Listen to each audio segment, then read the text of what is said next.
अस्सलाम वालेकुम मेरे सभी लिसनर्स। आज मैं फिर से हाजिर हूँ अपने चैनल उर्दू नावल ज़लाउट पर दुश्मन जान नावल के साथ, जिसकी राइटर हैं फ़ातिमा टेल्स, और ये इसकी 16th एपिसोड है। जल्दी इस नावल को शुरू करते हैं। आप चैनल को सब्सक्राइब करें, साथ साथ लाइक, शेयर और कमेंट्स करें। शॉपिंग से वापसी पर रईसा ने बड़ी होशियारी से श्याम के कमरे का रुख नहीं किया। उसे अंदाज़ा था कि श्याम नाराज़ होगा और वो इस वक्त उसका सामना करने के लिए खुद को तैयार महसूस नहीं कर रही थी। वो लाउंज के एक कोने में खामोश बैठी थी, मगर दिल की धड़कनें मामूल से कहीं तेज थीं। तभी हफ्सा बेगम की आवाज़ ने उसके ख्यालात की जंजीर तोड़ दी। रईसा, तुम यहाँ बैठी हो, ऊपर श्याम तुम्हें बुला रहा है। रईसा जैसे चौंक गई हो, उसने बेयकीनी से उसे देखा। मुझे? लेकिन क्यों? वो बौखला कर बोली। सब खैरियत है ना? श्याम ने कुछ कहा है तुमसे? हफ्सा बेगम उसके पास आकर नरमी से बोली। नहीं आंटी, सब ठीक है, बस आपने अचानक कहा तो ज़रा घबरा गई। रईसा ने खुद को संभालने की कोशिश की। अच्छा जाओ, ऊपर श्याम बुला रहा है, मैं फरदान को देख लूँ। हफ्सा बेगम मुस्कुराते हुए चली गई, मगर रईसा का दिल बैठने लगा, जैसे उसके हलक में कोई कांटा अटक गया हो। ज़बान सूख गई थी। उसके कदम आहिस्ता आहिस्ता सीढ़ियों की तरफ बढ़े, जैसे वो किसी अदालत में पेशी देने जा रही हो।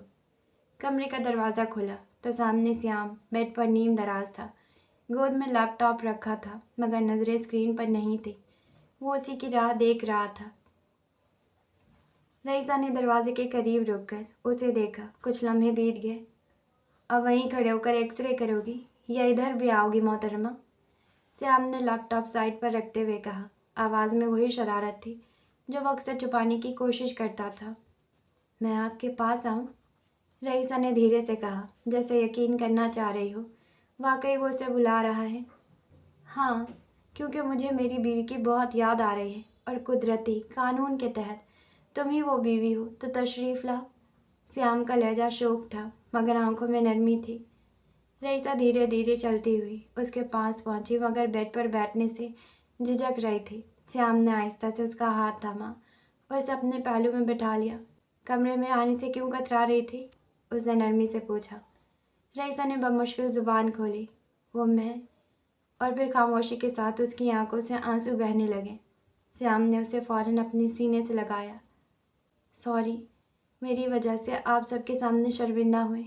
रईसा उसके कंधे से लगे रो रही थी, जैसे दिल का बोझ आंसू के रास्ते निकल रहा हो। सॉरी तो मुझे करना चाहिए। उसकी हिम्मत कैसे हुई तुम्हारे बारे में ऐसी बात करने की? तुमने कुछ कहा क्यों नहीं? ऑफिस में तो मेरी बोलती बंद कर देती थी, वहाँ ज़ुबान जंग आलूद हो गई थी क्या? श्याम ने उसकी उंगलियों को अपने हाथों में लेते हुए शिकवा किया। आपकी बात और थी तब। रईसा की आवाज़ भीगी हुई थी, पर वो जानती थी आज उसे श्याम के कंधे की ज़रूरत है, और श्याम ये बात बखूबी समझ गया था। और मेरी बात और क्यों थी? श्याम ने उसके आंसू साफ करते हुए पूछा। क्योंकि पहले आप मुझे बिल्कुल पसंद नहीं थे। रईसा ने उसकी आंखों में झांक कर कहा। श्याम की आंखों में हंसी की चमक उभरी, होठों पर धीमी सी मुस्कुराहट फैल गई। और अब आपके अलावा कोई पसंद ही नहीं।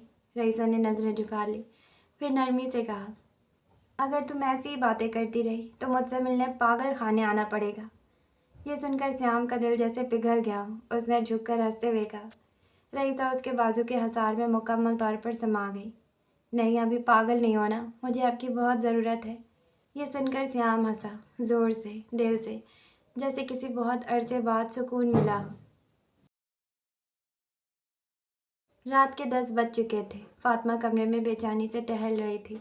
कमरे में मद्धम सी लाइट जल रही थी और बाहर सहन में हल्की हवा चल रही थी, मगर अंदर का मौसम तूफ़ानी था। उसकी नज़रें बार बार दीवार पर लटकी घड़ी की सुइयों पर जा ठहरती, जैसे वो वक्त को ज़ोर से खींचना चाहती हो। मूसा ने कहा था वो 12 बजे तक आएगा, लेकिन दिल को तसल्ली नहीं हो रही थी। अचानक मोबाइल की रिंगटोन बजी। खामोश कमरे में यह आवाज़ किसी गोली की तरह गूंजी। फातिमा ने झट फ़ोन उठाया, मगर स्क्रीन पर जैसे जहर का नाम चमक रहा था। कौन? उसने सख्त लहजे में पूछा। मैं शहसवार बात कर रहा हूँ। दूसरी तरफ से धीमा दबा हुआ सा लहजा आया। ये नाम सुनते ही जैसे फातिमा की रगों में आग दौड़ गई हो। साफ साफ बोलो, कातिल बात कर रहे हो, तुम्हारे नाम में मुझे कोई इंटरेस्ट नहीं है। वो दहाड़ी, जैसे जब का बंद टूट गया हो।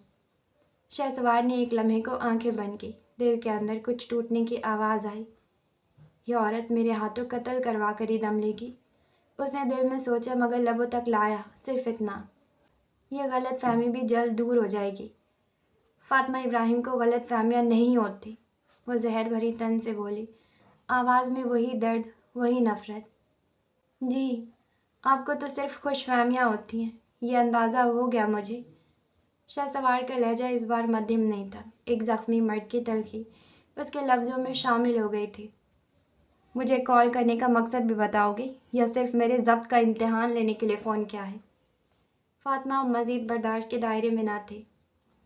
موسیٰ سے دور رہو، وہ تم سے بدلہ لے رہا ہے، شہسوار نے ایک بار پھر نرمی سے سمجھانے والے انداز میں کہا، جیسے آخری موقع ہو۔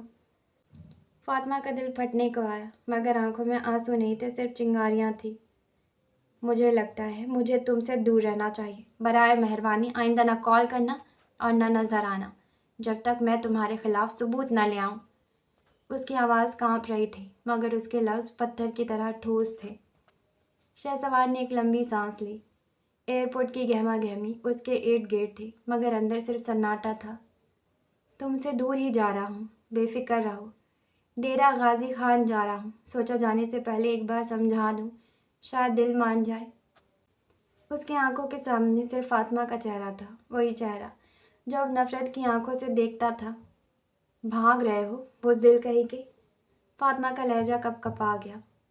لیکن یاد رکھنا، بس ایک ثبوت کی دیر ہے، میں ڈیرہ غازی سے تمہیں واپس گھسیٹ کر لاؤں گی۔ شہسوار ہولے سے مسکرایا، ایک تھکی ہوئی مسکراہٹ۔ تمہیں آنے کی ضرورت نہیں پڑے گی فاطمہ، میں خود آؤں گا تمہارے لیے۔ اللہ حافظ۔ اس کے کان میں ایئرپورٹ کی روانگی کا اعلان گونج رہا تھا۔ میری بلا سے تم مر جاؤ، فاطمہ نے چیخ کر کہا، اور فون پوری قوت سے بیڈ پر دے مارا۔ کمرے میں اب صرف سناٹا تھا، اور دیوار پر لٹکی گھڑی جو مسلسل چل رہی تھی، جیسے بتا رہی ہو کہ وقت کسی کے لیے نہیں رکتا، چاہے محبت ہو یا نفرت۔ کمرے کی خاموش فضا میں بس روما کے قدموں کی چاپ اور اس کی دبتی ہوئی آواز گونج رہی تھی۔ وہ بے چینی سے ٹہل رہی تھی، ایک ہاتھ میں موبائل تھامے، آواز دھیمی تھی، مگر الفاظ میں اضطراب تھا۔ میں آپ سے بعد میں بات کرتی ہوں فردان، اللہ حافظ۔ روما نے جیسے ہی پلٹ کر رخ بدلا، وہ لمحے بھر کو ساکت ہو گئی۔ سامنے موسیٰ کھڑا تھا، سیاہ رنگ کی شرٹ، چہرے پر سختی اور آنکھوں میں وہی گمبھیر خاموشی جو طوفان سے پہلے ہوتی ہے۔ وہ مکمل طور پر تیار لگ رہا تھا، جیسے کسی اہم مقام کی جانب روانہ ہونے والا ہو۔ تم تو باز نہیں آؤ گی؟ موسیٰ نے اپنی کلائی کی گھڑی پر نظر ڈال کر وقت دیکھا، مگر الفاظ اس کے لبوں سے وقت کی مانند نہیں، خنجر کی طرح نکلے۔ روما نے دل تھام کر خود کو سنبھالا، اس کا سامنا کرنے کی عادت پڑ چکی تھی، مگر ہر بار جیسے ایک نئی آزمائش ہوتی۔ راستے سے ہٹو، مجھے باہر جانا ہے، اس نے سرد لہجے میں کہا، اور سائڈ سے گزرنے لگی، لیکن موسیٰ نے ایک قدم بڑھا کر اس کا راستہ روک لیا۔ اب دونوں آمنے سامنے تھے، اتنے قریب کہ ایک دوسرے کی سانسوں کی تپش محسوس ہو سکتی تھی۔ دعا کرو آج میں گھر واپس نہ آؤں، کیونکہ اگر آ گیا تو تم کبھی اس گھر سے باہر نہیں نکل سکو گی۔ موسیٰ کی آواز میں ایسی گھن گرج تھی جیسے بجلی کسی پہاڑ پر گرنے والی ہو۔ وہ آواز صرف لفظ نہیں، دھمکی تھی، خالص دھمکی۔ چہرے پر سایہ سا چھا گیا تھا، جیسے اندر کوئی اندھیرا جنم لے چکا ہو۔ روما کی آنکھیں تپ رہی تھی، لمحہ بھر کو اس کا دل دھڑکا، مگر پھر وہ سنبھلی۔ تو میری دعا ہے تم مر جاؤ۔ گردن سیدھی کی اور نگاہ اس کی آنکھوں میں ڈال کر بولی۔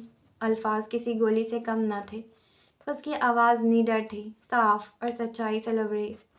اس نے بات مکمل کرتے ہی اس پر ایک نظر ڈالی اور دروازہ کھول کر باہر نکل گئی، اپنی بے بسی کو پیچھے چھوڑتے ہوئے، ایک ایسی جنگ سے جس کا کوئی انجام ابھی لکھا نہیں گیا تھا۔ شہسوار کی کال بند ہوئی تو فاطمہ جیسے ٹوٹ سی گئی، آنکھوں سے بہتے آنسو اس کے بے بسی کی گواہی دے رہے تھے۔ وہ کچھ نہ کر پائی تھی، اپنے باپ کے قاتل کو روک نہ سکی، اور اب وہ شہر چھوڑ کر جا رہا تھا۔ اسے لگا جیسے ساری دنیا اس کے خلاف ہو گئی ہو۔ کمرے میں نیم اندھیرا تھا، باہر کی زرد روشنی کھڑکی کے پردوں سے چھن کر اندر آ رہی تھی، اور وہ خود کو سمیٹے ایک کونے میں بیٹھ کر رو رہی تھی۔ اسی لمحے کھڑکی بجنے کی ہلکی سی آواز آئی، وہ چونکی، آنسو جلدی سے صاف کیا اور دھڑکتے دل کے ساتھ کھڑکی کے قریب گئی۔ کھڑکی کھولی تو سامنے موسیٰ کھڑا تھا۔ اس نے چہرے پر ماسک پہنا ہوا تھا لیکن آنکھیں وہیں تھیں، جانی پہچانی، فکر مند۔ یار میں کب سے کھڑکی بجا رہا ہوں، تم نے کھولا ہی نہیں، اگر کوئی دیکھ لیتا تو؟ موسیٰ جلدی سے اندر آتے ہوئے بولا، لیکن فاطمہ اسے نظر انداز کرتے ہوئے چپ چاپ واپس بیڈ پر بیٹھ گئی۔ فاطمہ، کیا ہوا ہے میری ہنی بی، کیوں رو رہی ہو؟ موسیٰ اس کے سامنے گھٹنوں کے بل بیٹھ گیا اور نرمی سے اس کے ہاتھ تھام لیے۔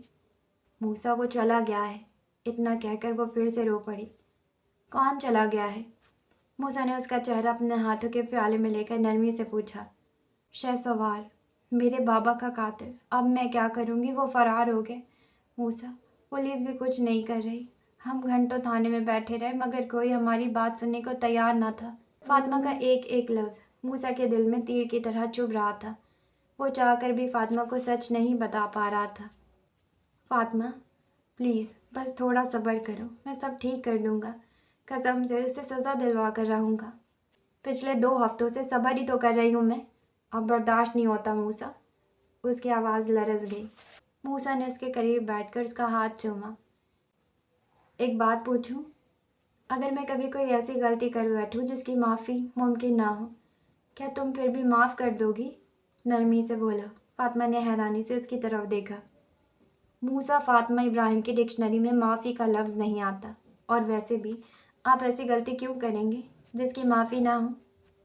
بس یوں ہی پوچھا، سنا ہے جہاں سچی محبت ہو وہاں غلطیاں بھی معاف ہو جاتی ہیں۔ موسیٰ نے مسکرا کر بات بدلنے کی کوشش کی۔ محبت ہو تو غلطی کی گنجائش ہی نہیں ہونی چاہیے۔ موسیٰ، بعض اوقات چھوٹی غلطی بڑے رشتے توڑ دیتی ہے۔ موسیٰ خاموش ہو گیا۔ کچھ لمحوں بعد اس نے فضا کو بدلنے کی کوشش کی۔ چلو باہر کھانے چلتے ہیں، قسم سے تمہیں دیکھنے کے شوق میں کھانا بھی نہیں کھایا۔ مگر مجھے آپ سے بہت ضروری بات کرنی ہے، فاطمہ سنجیدگی سے بولی۔ پہلے کھانا پھر بات، چلو تمہاری فیوریٹ جگہ پر چلتے ہیں، میں ہنی کو خوش دیکھنا چاہتا ہوں آج۔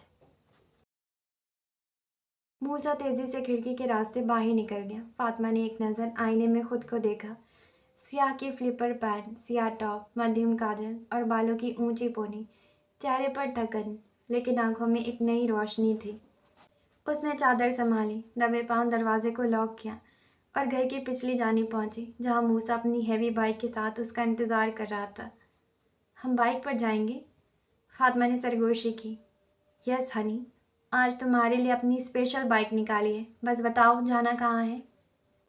اندرون لاہور، بابا وہاں سے ریشمی بوٹی لاتے تھے، مجھے وہ بہت پسند ہے، بہت ٹیسٹی ہوتی ہے۔ بس حکم کرو، تمہارا شیر وہاں نہیں، وہاں سے بھی آگے لے جائے گا۔ موسیٰ نے اس کی پیشانی سے چادر سمیٹی اور نرمی سے بولا۔ فاطمہ بائک پر بیٹھی تو ہچکچاہٹ محسوس ہوئی۔ ہنی زور سے پکڑ لے مجھے، موسیٰ نے بائک سٹارٹ کرتے ہوئے کہا۔ پکڑ لیا شیر صاحب، وہ اس کے کان کے قریب بولی۔ بائک ہوا سے باتیں کرنے لگی۔ شہر کی سڑکیں، روشنیاں، ہلکی خنکی، سب جیسے کسی فلم کا سین بن گئے تھے۔ آرام سے چلائیں، میں گر جاؤں گی، فاطمہ نے ڈر کر کہا۔ یقین رکھو شیر خان پر، کبھی گرنے نہیں دوں گا، وہ اس کا ہاتھ تھامے بولا اور پھر اس کا ہاتھ اپنے دل کے قریب لے گیا۔ دونوں ہاتھوں سے بائک چلائے موسیٰ، وہ چٹکی کاٹتے ہنسی۔ جب اتنی حسین بیوی پیچھے بیٹھی ہے تو نظریں سامنے کیسے رہیں؟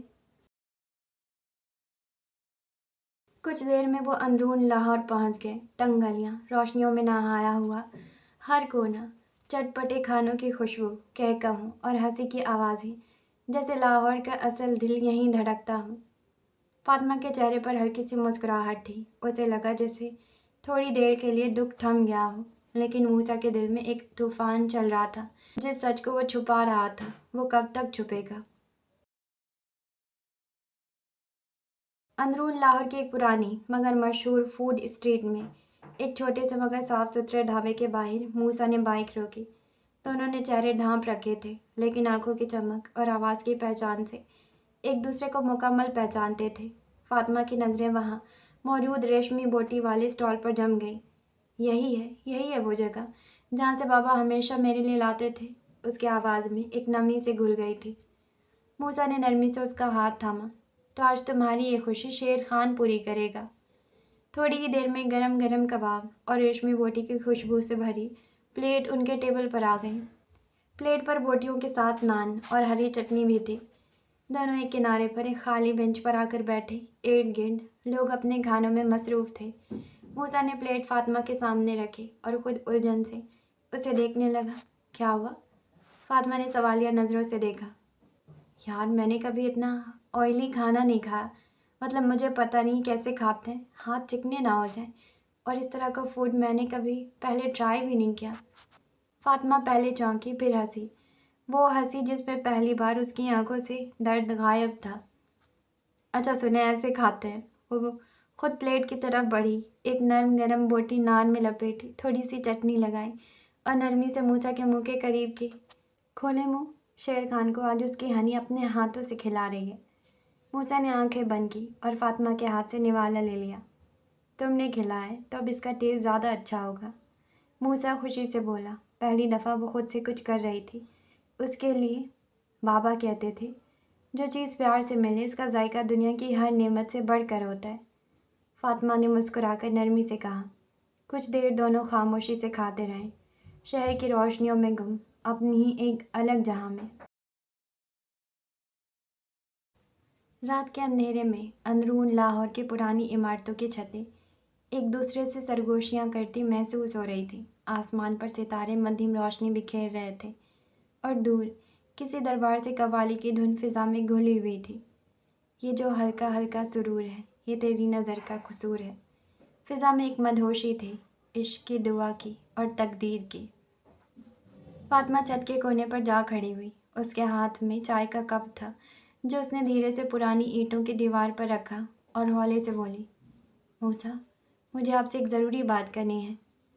मूसा, जो उस लम्हे उसकी तरफ पुश्त के आसमान तक रहा था, पलटा और उसे अपने पहलू में लेते हुए बोला, बोलो, मैं सुन रहा हूँ। फातिमा की नज़रें नीचे गली में पड़ी, ठंडी रोशनी पर थी, जैसे वो लफ्ज़ों को तरतीब दे रही हो। दादी अम्मा मामा से कह रही थी मेरी शादी इसी महीने के आखिर तक करनी है। वो रुकी, फिर थोड़ा झिझकते हुए बोली, आप अपने घर वालों को कब भेजेंगे? मैं मामा को कुछ कहना चाहती हूँ, लेकिन प्लीज़ निकाह वाली बात मत कहिएगा। मूसा खामोश हुआ, फिर उसने फातिमा को गहराई से देखा, जैसे उसके लफ्ज़ उसके दिल में उतर रहे हों। मतलब फातिमा इब्राहिम अब मुझ पर यकीन करने लगी है? अब वो चाहती है कि उसकी रुखसती हो जाए? फातिमा ने हल्का सा मुस्कुराकर उसका हाथ थामा। कह सकते हैं आप। अब मैं चाहती हूँ अगर मेरे नाम के साथ किसी का नाम जुड़े तो वो सिर्फ मूसा शेर खान हो। मूसा के चेहरे पर मोहब्बत का रंग मज़ीद गहरा हो गया, लेकिन अचानक फातिमा की शोख आंखों में चमक आई। लेकिन आपने मुझे प्रपोज तो नहीं किया? मूसा ने हंसते हुए माथे पर हाथ मारा। Not at all. अब तुम ये चाहती हो कि मैं जो पहले ही तुम्हारा शौहर हूँ तुम्हें दोबारा प्रपोज करूँ? जी बिल्कुल, यही चाहती हूँ, फातिमा ज़िद्दी अंदाज में बोली। मूसा ने गहरा सांस लिया और उसके सामने हाथ फैलाया। तो सुनो मिसेस मूसा शेर खान, आपका शौहर मूसा शेर आपको एक बार फिर दिल, जान और ईमान के साथ अपने निकाह में कबूल करना चाहता है। क्या आपको कबूल है? फातिमा आंखें मटका कर बोली, अगर मैं इनकार कर दूँ तो? मूसा के होठों पर एक शोख मुस्कुराहट आई। तो फिर जैसे पहले छुप कर उठाया था, अब सबके सामने उठा कर ले जाऊंगा। फातिमा ने हंसते हुए अपना हाथ उसके हाथ में रख दिया। इस बार उठाने की ज़रूरत नहीं, दुल्हन खुद आपके साथ रजामंदी से भागने को तैयार है। मूसा हंस पड़ा, उसका कहका छत की ईंटों से टकरा कर लौटने लगा। चलो अब तुम भी मुझे प्रपोज करो। फातिमा एक अदा से उसके सामने खड़ी हुई और संजीदा अंदाज अपनाया। मिस्टर मूसा शेर खान, आपको आपकी वाइफ फातिमा इब्राहिम अपनी सारी खामियों, सारी खूबियों और सारी मोहब्बत के साथ एक बार फिर अपने निकाह में कबूल है? मूसा ने उसकी हथेली थामी और आहिस्तगी से चूम ली। मुझे 1000 बार कबूल है, बस शर्त यह है कि दुल्हन हमेशा फातिमा इब्राहिम ही हो। कव्वाली की आवाज़ अब फिर पसे मंज़र में मध्यम चल रही थी। चांदनी छत पर सुकून की चादर तान चुकी थी और लाहौर की फ़िज़ा मोहब्बत, कह कहो और वादों की गवाह बन चुकी थी। रात के 3 बज रहे थे। हवेली की छत पर चांदनी अपने पूरे जोबन पर थी और हल्की हल्की हवा दोनों के चेहरे छूकर गुजर रही थी। इस्माइल और मरहा छत के किनारे खामोश खड़े थे। चारों तरफ खामोशी का राज था, सिर्फ दिलों की धड़कनें थीं जो शोर मचा रही थी। तुमने मुझे यहाँ क्यों बुलाया? मरहा ने बेचैनी से पूछा। कब से पूछ रही हूँ और तुम होके चुप हो? प्लीज़ जल्दी बोलो, कोई आ ना जाए। उसकी आवाज़ में हल्की सी कपकपाहट थी, शायद डर से ज़्यादा जज्बात से। इस्माइल चांद की तरफ देखते हुए जैसे किसी और ही दुनिया में खोया हुआ था। कोई नहीं आएगा और मुझे बहुत ज़रूरी बात करनी है। इस्माइल की आवाज़ धीमी थी मगर लहजा गहरा। उसका चेहरा चांदनी में कुछ और ही उदास लग रहा था। तुम ठीक तो हो ना? तुम कुछ परेशान लग रहे हो। मरहा ने उसका चेहरा अपनी तरफ मोड़कर नरमी से पूछा। मैंने घर वालों से हमारे रिश्ते की बात की है। बस यही कहकर वो खामोश हो गया। मरहा की आंखों में एक पल में खौफ उतर आया, आवाज़ में नमी भर आई। उन्होंने मना कर दिया होगा। छोड़ दो, बोलो इस्माइल, तुम छोड़ दोगे मुझे? आंसू पलकों से फिसलने लगे। अचानक इस्माइल के चेहरे पर एक नर्म सी मुस्कुराहट उभरी। अब्बू ने कहा है, या फिर कब बीवी बनाकर ला रहे हो? मरहा की आंखों में जैसे बाहर आ गई। लबों पर वो मुस्कुराहट थी जो सिर्फ सच्ची खुशी में आती है। तुम ये बात पहले भी बता सकते थे। मुझे लगा सब खत्म हो गया। मैंने पता नहीं क्या क्या सोच लिया था। वो रो भी रही थी, हंस भी रही थी।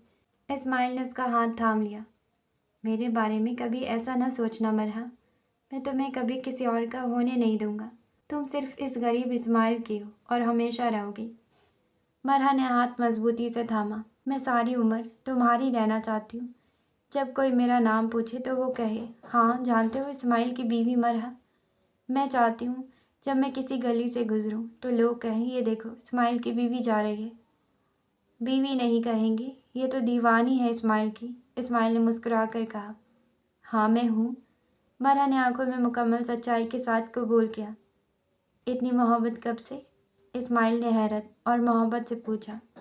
जब तुम साथ होते थे वक्त रुक जाता था, जब दूर होते थे दिल, जब तुम्हारी खामोश नज़रें मुझे देखती थी, जब तुम्हारी मुस्कुराहट मेरे दिन का सबसे खूबसूरत लम्हा बन गई, जब तुम्हारे होने से मुझे लगा कि मरहा भी किसी के लिए कीमती है, तब से मोहब्बत हुई। लेकिन एक डर है।